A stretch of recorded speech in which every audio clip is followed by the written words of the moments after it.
Hello. It's been a while since we've posted any videos. My son and I were talking about tinctures and things today and medicinal herbs. A couple days ago I talked to a doctor friend of mine, and this is one of the things that we were talking about.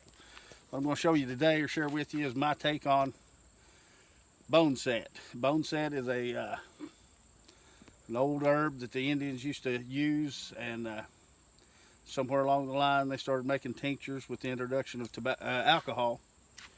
And when you got to realize, when the Indians were here, they didn't have influenza or what we commonly know as the flu. It was called bone break fever. And it was common, when you get the flu, it feels like your joints are breaking. Well, that's hence the name boneset. And what you need to make a tincture is, it's better to do 100 proof corn liquor. That's the way I was taught, but I'm going to use 80 proof vodka. I just don't need any federal impediment with me making tinctures with unlicensed liquor. And a mason jar, and something that I do that I add is this right here, little pruning nippers. And I'll show you the technique that I use whenever we do that. And now I'd like to introduce you to boneset. This plant here is boneset.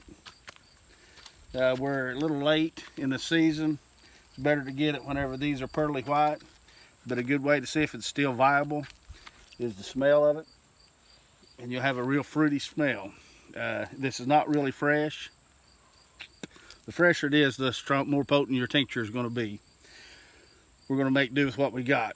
With the onset of me going to nursing school, it's hard for me to get everything in a timely manner, hence no videos for a while.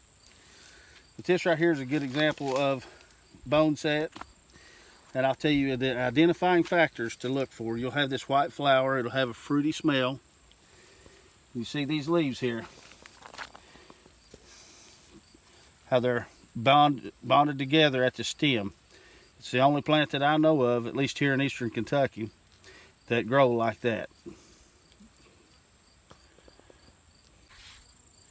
All right, right here, ladies and gentlemen, we have what I would call a good example of young boneset. And as you can see, it's got the leaves that I told you about. This is what it looks like when it's young. These purple flowers are something else. That's not what we're looking at. But you see that right there?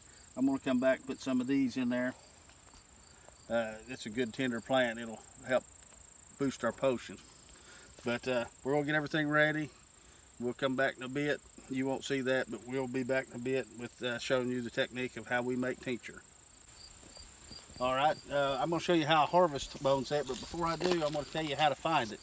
As you can tell, we're in a dry creek bed. This is a creek on my farm. But the best place to look for it is moist soil. And what better place than a creek bed? This is usually not dry. Okay, and I just take my pure pruners and get down as low as I can and snip it off. Take any dry leaves off of it. I know some people on the internet, they make it with dry plant matter. I don't think you get the potency that you need by doing that. And when we come back, I'll show you how we make tincture. All right, ladies and gentlemen, as you can tell, the bottle down there, it had moisture condensating in it, and we're talking less than 3 minutes time. That's what you get, is the moisture out of this plant to make the potency of your brew, or whatever you want to call it. And what I added an item to your to need list. What this is, it's just an old sycamore stick that I cut over there. Sycamore is something that is semi-edible. And what I do, I'll take my pruners, I'll take the stalks and cut the stalks and leaves and push them down in there and keep filling that. What I really want is some flower material in there. That pollen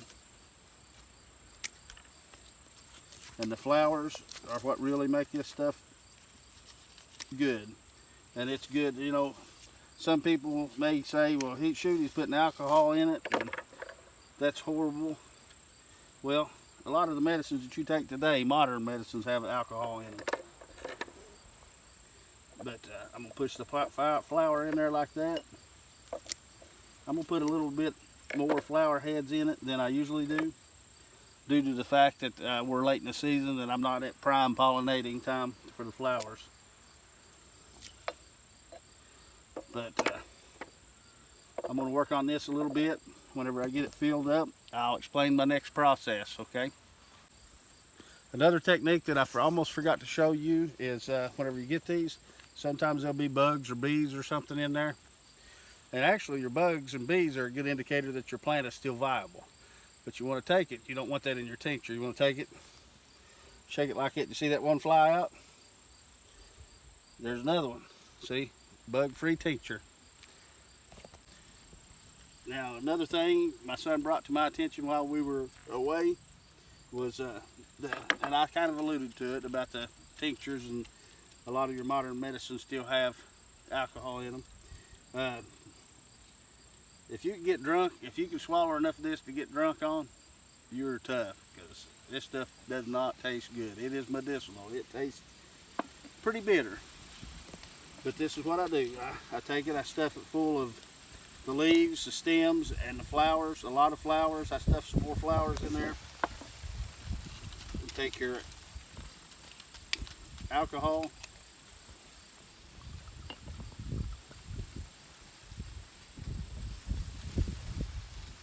Pour it in there, and what it'll do, like bourbon, if you know anything about the process of bourbon, what bourbon does is cast in barrels, and it'll suck the charred caramelization out of those barrels in the atmospheric pressures. It'll suck it in and out, suck it in and out. The only difference between bourbon and moonshine is the aging process, where you're doing similar to that, but instead of drawing out the properties of the oak, you're drawing out the properties of this Boneset. And what it'll do, the sap in this, it'll be extracted from the Boneset plant itself. And another thing that a lot of people don't understand is you make vanilla extract the exact same way. Vanilla extract is an alcohol substance. It's used, it extracts the exact same way. Look it up, see if I'm telling you the truth. Had a preacher friend of mine got on to me about this sort of thing, and he gave me a bottle of vanilla extract from Mexico. And I explained to him the process, and he was kind of dumbfounded. So be careful about your judgment on people, about the way they do things. But this right here, it does have medicinal value. It will break a fever. It will help with the flu. I'm not saying it's as good as Tamiflu. Now, I like that stuff. I'd like to talk to you, do a little tailgate talk on my tincture here that we've been talking about. Do not ever try this without being 100% sure that you've identified this plant properly. You could have something in your area that looks similar, and you could injure yourself, so be very cautious about that. Now, about the tincture, you keep it out at room temperature for, it'll turn brown or dark green. It will not look clear anymore, but as you can tell, this has been just a few minutes and it's already getting a green tinge to it. But you'll want it to steep, or suck the nutrients and the chemistry out of the plant itself. So you'll want to leave it out until, it takes about 2 months, depending on your weather and your climate. Do not ever try to attempt anything like this for medicine or medicinal value unless you consulted your physician or you have some medical knowledge. That's really about all I have to say for caution. So we're going to revisit the tincture. It's been about 3 days since this has been steeping for about 3 days. What I've been doing every day. As you can tell, the top is a little darker than the bottom. You got to take a little spoon or something and push it back down in there. As you can tell, it's a darker color than what it was when we started. See that?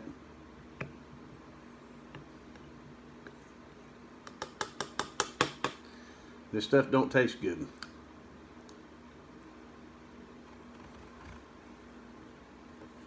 Not even a little bit.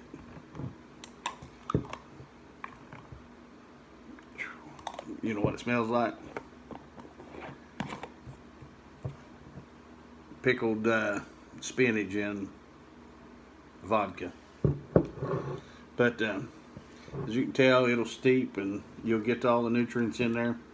This is about 3 days worth of steeping. It'll continue to get darker. This will be my last video on this subject. I just thought I would share this with you. And you guys have a great winter. Looks like we're getting ready to have a cold snap. Fall's just about here in Kentucky. You have a great day. God bless you. Thank you for watching.